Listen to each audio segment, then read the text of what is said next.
آقا علیہ السلام کے پیارے دیوانوں حضرت حلیمہ سعدیہ رضی اللہ تعالی عنہ فرماتی ہیں کہ جب میں حضور علیہ السلام کو لے کر اپنے گھر پہنچی تو بنی سعد کا کوئی گھر ایسا نہ تھا جو خوشبوؤں سے معطر نہ ہو، اور میری بکریاں جو خشک سالی کی وجہ سے یعنی قحط کی وجہ سے بیمار تھیں، طاقت نہیں ان کے اندر تھی، دبلی تھی، پتلی تھی، ان کے اندر، ان کے تھنوں کے اندر دودھ نہیں ہوتا تھا۔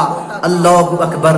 مصطفیٰ علیہ السلام کا قبیلے میں قدم رکھنا تھا کہ ساری بیماریاں دور ہو گئی، ساری بیماریاں دور ہو گئی۔ اور حضرت حلیمہ سعدیہ رضی اللہ تعالی عنہا فرماتی ہیں کہ میری بکریاں فراوا اور موٹی ہو گئی، اور ان کے تھن میں اتنا دودھ کہ ہمارے گھر والے بھی پیتے تھے اور برتنوں میں بھر کر بھی رکھا کرتے تھے۔